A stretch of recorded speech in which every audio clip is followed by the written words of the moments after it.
పాతకాలపు సామెత ఏటో ఉంది, మనం చేస్తే సంసారం, ఎదుటివారు చేస్తే ఏదో చేరమని చెప్పి.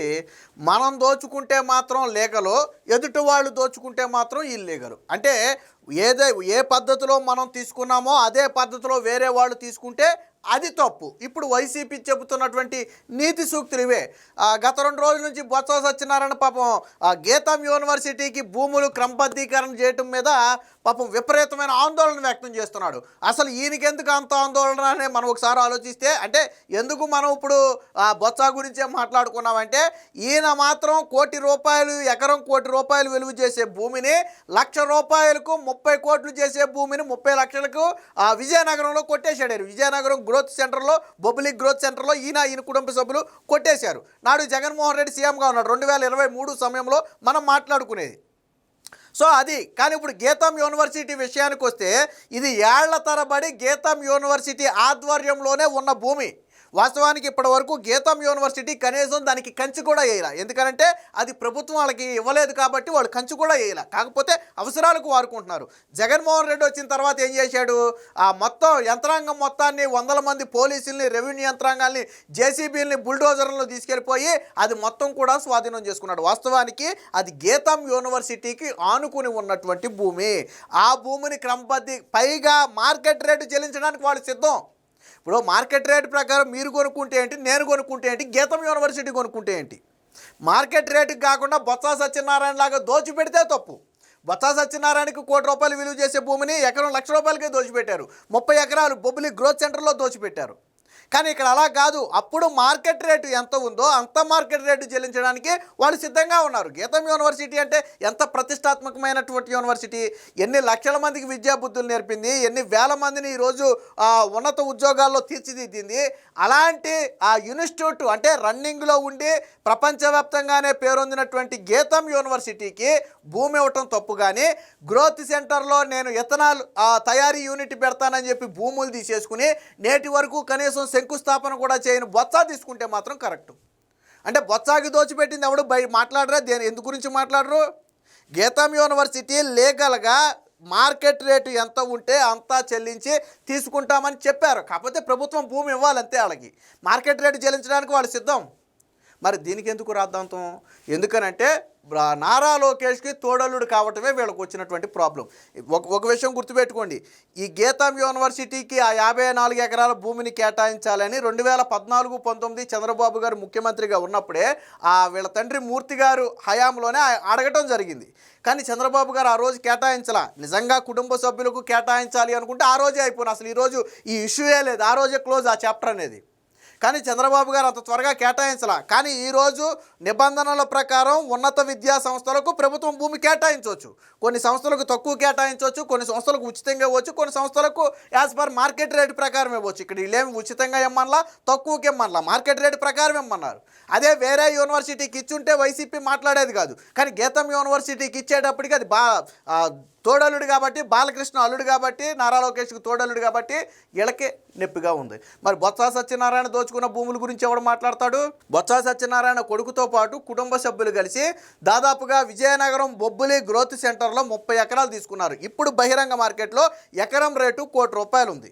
ఆ రోజు ఏపీఐఐసికి వీళ్ళు దరఖాస్తు చేసుకుంటే ఏపీఐఐసి బొత్స సత్యనారాయణ 30 కోట్లు కట్టమంది. 30 ఎకరాలకు 30 కోట్లు కట్టమంటే మేము అంత కట్టలేమని చెప్పి జగన్మోహన్ రెడ్డి ద్వారా చెప్పిస్తే ఎకరం 10 లక్షలకు ఫైనల్ చేశారు. కోటిని 10 లక్షలు చేశారు. అంటే 30 ఎకరాలకు 3 కోట్లు కట్టాలి. కానీ వీళ్ళు కట్టింది ఎంతో తెలుసా? 30 లక్షలే. ఆ 2,70,00,000 ఇంకా కట్టలా వాళ్ళు. 30 లక్షలు కట్టి ఆ 30 ఎకరాలు ఇప్పుడు వాళ్ళ చేతిలో పెట్టుకుని కనీసం శంకుస్థాపన చేయాలి. అక్కడ రోజుకి 200 కిలోలీటర్ల ఇథనాల్ తయారు చేస్తాము, దాదాపుగా 235 కోట్ల రూపాయల పెట్టుబడి పెడతాము, 200 నుంచి 300 మందికి ఉపాధి కల్పిస్తామని వాళ్ళు హామీ ఇచ్చారు ఆ రోజు ఏపీఐఐసికి. ఈ రోజు వరకు శంకుస్థాపన కూడా చేయాల. సరే, చేయకపోవడం సంగతి పక్కన పెట్టి ₹1,00,00,000 విలువైన భూమిని ₹1,00,000 ఎలా కొట్టేహారయ్యా? నేనెత్తా 10 లక్షలు నాకు ఇవ్వండి, 10 ఎకరాల భూమి, ఆ 30 ఎకరాల్లో 10 ఎకరాలు నాకు ఇవ్వండి. నేనెత్తా ₹1,00,000 ఏంటి, దానికి ఇంకో లక్ష వేసి ఎకరానికి 2 లక్షలు ఇస్తా, నాకు ఇవ్వండి 10 ఎకరాల భూమి. ఇస్తారా? ₹1,00,00,000కి ₹1,00,000కి ఏమైనా సంబంధం ఉందా? దీని గురించి ఎవడో మాట్లాడరు. గీతం యూనివర్సిటీ విషయంలో మాత్రం రాద్ధాంతం. నిన్న బొత్స చేసిన రాద్ధాంతం గురించి ఇప్పుడు ఆయన దాని గురించి మాట్లాడాల్సి వచ్చింది. చూద్దాం ఒకసారి. 30 లక్షలకే 30 ఎకరాలు జగన్ జమానాలో బొత్స కుటుంబానికి అయాచిత లబ్ధి. పెట్టని పరిశ్రమకు గ్రోత్ సెంటర్లో భూములు అడ్డగోలుగా కేటాయించిన వైసీపీ ఇప్పుడు గీతం భూముల క్రమబద్ధీకరణపై యాగి. ప్రతిష్టాత్మకమైన గీతం యూనివర్సిటీకి భూమి ఇవ్వడాన్ని తప్పుపడుతున్న శాసన మండలి విపక్ష నేత బొత్స సత్యనారాయణ తాను మాత్రం ఎంచక్క ప్రభుత్వ భూములను మాత్రం సొంతం చేసుకున్నారు. పెట్టని పరిశ్రమ పేరుతో 30 కోట్ల రూపాయలు విలువైన భూమిని కేవలం 30 లక్షలకే తీసేసుకున్నారు. వివరాల్లోకి వెళితే విజయనగరం జిల్లాలోని బొబ్బులి గ్రోత్ సెంటర్లో ఇథనాల్ డిస్టిలరీ యూనిట్ పెడతామని 30 ఎకరాలు కేటాయించాలని బొత్స సత్యనారాయణ కుమారుడైనటువంటి సందీప్, అలాగే బొత్స సత్యనారాయణ ఇతర కుటుంబ సభ్యులైనటువంటి ఆదినారాయణ, శ్రీధరు, సతీష్ కుమార్ వీళ్ళు ఏపీఐఐసికి 2023 జూన్లో దరఖాస్తు చేశారు. వీళ్ళు ఏపీఐఐసికి చెప్పింది ఏంటంటే రోజుకి 200 కిలోలీటర్ల ఇథనాల్ తయారు చేస్తామని చెప్పారు. 235 కోట్ల రూపాయలు పెట్టుబడి పెడతామని చెప్పారు. 200 మందికి ఉపాధి కల్పిస్తామని చెప్పారు. బాగుంది. ఒకవేళ సరే తక్కువకి భూములు ఇచ్చినా అక్కడ ఒక 200 మందికి ఉపాధి వస్తుంది కదా అనే కోణంలో ఆలోచించవచ్చు కదా అని మీరు అనొచ్చు. ఇప్పటివరకు శంకుస్థాపన చేయలేదు దానికి. దాదాపు 2023 జూన్ అంటే 2.5 ఏళ్ళు గడిచిపోయింది. 2.5 ఏళ్ళు గడిచిపోయింది. ఇప్పటి వరకు కనీసం అక్కడ శంకుస్థాపన కూడా చేయలే. అంటే ఇవి పరిశ్రమలు పెట్టడం కోసం తీసుకున్న భూములు కాదు, కేవలం వాళ్ళ స్వాధీనంలో కొన్ని సంవత్సరాల పాటు ఉంచుకుని ఆ తర్వాత వాటిని బ్యాంకుల్లో పెట్టి తాకట్లు పెట్టేసి లోన్లు తెచ్చేసుకుని వాళ్ళు వాడేసుకుంటారు. ఒకవేళ ప్రభుత్వం తిరిగి స్వాధీనం చేసుకోవాలంటే అవి బ్యాంకు తాకట్లలో ఉంటాయి, అటు స్వాధీనం కూడా చేసుకోలేని పరిస్థితి. సరే చేసుకోవాలంటే అది వేరే విధంగా చేసుకోవచ్చు అనుకుంటే అది వేరే విషయం. మరి ఇక్కడ ఇన్ని మాటలు మాట్లాడిన బొత్స ఆ రోజు నీకు 30 కోట్ల రూపాయలు విలువైన భూమి 30 లక్షలకి ఎలా ఇచ్చారాయా? మరి ఆ రోజు ఎందుకు మాట్లాడలా? ఆ రోజు నువ్వు ప్రభుత్వ ధర ప్రకారం ఎకరానికి 1 కోటి రూపాయలు చెల్లించవచ్చు కదా. ఇప్పుడు గీతం యూనివర్సిటీ ఎకరానికి మార్కెట్ ధర ఎంత ఉంటే అంత చెల్లిస్తామంటుంది. నువ్వు చెల్లించి ఉండొచ్చు కదా ఆ రోజు. నీ దగ్గర డబ్బు లేదా? బొత్స సత్యనారాయణ దగ్గర డబ్బు లేదా?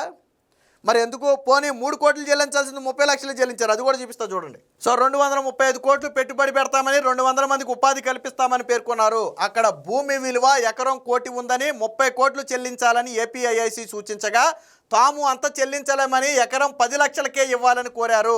నాటి సీఎం జగన్ ఆదేశాలతో వారి అడిగిన ధరకే ఇవ్వడానికి ఏర్పాటు చేశారు. అంటే ఎకరం 10 లక్షల చొప్పున 30 ఎకరాలకు 3 కోట్లు చెల్లించాలి. పోనీ తగ్గించినా 3 కోట్లు చెల్లించాలి. కానీ బొత్స సత్యనారాయణ కుటుంబం మాత్రం కేవలం 30 లక్షలే చెల్లించి భూమిని స్వాధీనం చేసుకుంటే ఆ తిరిగి 2,70,00,000 కూడా తిరిగి వాళ్ళు అడగల. ఎందుకంటే ప్రభుత్వం వాళ్ళది కాబట్టి వాళ్ళు అడగల. అందులో ఇప్పటి వరకు పరిశ్రమ ఏర్పాటు చేయలేదు. అదే సమయంలో లక్షలాది మందికి విద్యా బోధన చేసి వేలాది మందికి వివిధ దేశాల్లో ఉన్నత ఉద్యోగాల్లోకి పంపిన గీతం యూనివర్సిటీ ఎప్పటి నుంచో తమ ఆధీనంలో ఉన్న 54 ఎకరాలను క్రమబద్ధీకరించాలని కోరితే బొత్స తప్పబడుతున్నారు. శాసనమండలిలో నానా యాగి చేస్తున్నారు. వాస్తవానికి ఆ గీతం విషయంలో జరిగింది ఏంటంటే కేవలం నేను చెప్పినట్టుగా లోకేష్కి తోడల్లుడు కావడం, బాలకృష్ణకు అల్లుడు కావటమే ఇక్కడ ప్రధాన సమస్య. వాస్తవానికి గీతం అధ్యక్షులుగా ఎంవివిఎస్ మూర్తి గారు ఉన్నప్పుడే ఆ భూమిని క్రమబద్ధీకరించాలని అప్పటి టీడీపీ ప్రభుత్వానికి దరఖాస్తు చేసుకుంటే సొంత కుటుంబ సభ్యులకు మేలు చేయాలని చంద్రబాబు భావిస్తే ఆనాడే గీతంకు ఆ భూములు ఇచ్చేవారు. కానీ నిబంధనలు, షరతులు, ప్రభుత్వ అవసరాలు అన్నీ చూసుకుని వాయిదా వేశారు.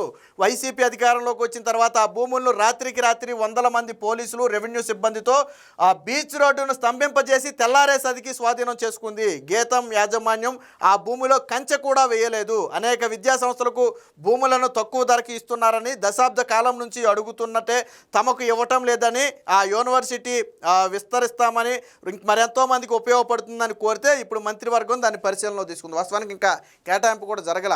అంటే అసలు కనీసం శంకుస్థాపన కూడా చేయని ఒక ఫ్యాక్టరీకి బొత్స సత్యనారాయణకి ఆ భూములు కేటాయిస్తే తప్పు. ఆల్రెడీ ఏళ్ల తరబడి ఎంతోమంది విద్యార్థులను ఉన్నత విద్యావంతులుగా తీర్చిదిద్దడంతో పాటు ఇప్పుడు యూనివర్సిటీని మరికొంత ఎక్స్టెండ్ చేయటం వల్ల మరికొంతమంది విద్యార్థులకు మేలు జరుగుతుందని గీతం యూనివర్సిటీ చెబితే దాన్ని తప్పుపడుతున్నారు. ఎందుకు ఇది చెప్పాల్సి వచ్చిందంటే బొత్స సత్యనారాయణ చెప్పే నీతి సూక్తులేంటి, ఆయన చేసిన పనులేంటి. నీకు ఎకరం 1,00,000 రూపాయలకు వస్తే మాత్రం సంతోషం, కానీ ఎదుటి వ్యక్తి మార్కెట్ ధర చెల్లించాలి అన్నా కానీ దానికి ఒప్పుకోరు. అంటే వీళ్ళు దోచుకుంటేనేమో పర్లేదు, ఎదుటి వ్యక్తులు అవసరాలకు తీసుకున్నా కానీ అది తప్పే. పైగా సాక్షిలో గీతం యూనివర్సిటీ మీద విచిత్రమైన కథలు. మరి సాక్షిలో బొత్స గురించి రాయొచ్చు కదా, ఇది ఓపెన్ కదా, సీక్రెట్ కదా. ఇది 30 లక్షలు రికార్డెడ్గా 30 లక్షలు చెల్లించి 30 ఎకరాలు తీసుకున్నాడు బొబ్బిలి గ్రోత్ సెంటర్లో. నువ్వు రాయొచ్చు కదా. ఇదే టీడీపీ నేత కేటాయించి ఈరోజు సాక్షి మెయిన్ హెడ్డింగ్లో రాసేవాడు. చంద్రబాబు బినామీలకు దోచిపెడుతున్నాడని రాసేవాడు. మరి జగన్ బినామీకి దోచిపెట్టాడని సాక్షిలో రాయొచ్చు కదా. బొత్స సత్యనారాయణ గురించి ఎందుకు రాయరు? మీ నాయకుడైతే సాక్షిలో రాయరా? గీతం యూనివర్సిటీ గురించే రాస్తారా? ఇది వైసీపీ విధానం. సో గీతం యూనివర్సిటీకి భూ కేటాయింపులు అనేది నిబంధనల ప్రకారమే ఇతర యూనివర్సిటీలకు ఏ విధంగా అయితే భూములు కేటాయిస్తారో ఆ విధంగానే భూముల కేటాయింపు కోసం మంత్రివర్గం చర్చలో పెట్టింది తప్ప ఇందులో ఎటువంటిది లేదు. ఒకవేళ గీతం యూనివర్సిటీ గురించి ఎవరైనా మాట్లాడాలి అనుకుంటే ముందు బొత్స దోచుకున్న దాని గురించి, ఇది శాంపులే, ఇలాంటివి చాలా ఉన్నాయి. బొత్స దోచుకున్నటువంటి ఈ గ్రోత్ సెంటర్లో దోచుకున్నటువంటి భూముల గురించి మాట్లాడాలి. అప్పుడు గీతం యూనివర్సిటీ గురించి మాట్లాడే అర్హత ఉంటుంది తప్ప మీరు ఆ అధికారంలో ఉండే అడ్డగోలుగా దోచేసుకుని ఈరోజు నిబంధనల ప్రకారం భూములు కేటాయించడాన్ని తప్పుపడితే ఎవరు కూడా చూస్తూ ఊరుకోరు. అది విద్యార్థుల ఆ ఉపాధి అవకాశాలు కూడా దెబ్బతీసినట్టు అవుతుంది. యూనివర్సిటీని ఎక్స్టెండ్ చేయడం వల్ల లక్షలాది మంది విద్యార్థులకు ఉపయోగం కలుగుతుంది. మరి కొంతమంది విద్యావంతులు అవుతారు, మరి కొంతమంది జీవనోపాధి లభిస్తుంది. ఇవన్నీ మర్చిపోయి రాద్ధాంతం చేస్తుంది కేవలం చంద్రబాబుకి బంధువు అనే ఒక ఉద్దేశమే తప్ప ఇందులో ఎటువంటి అవినీతి కానీ స్కామ్ కానీ ఏమీ లేదనేది స్పష్టంగా అర్థమవుతుంది.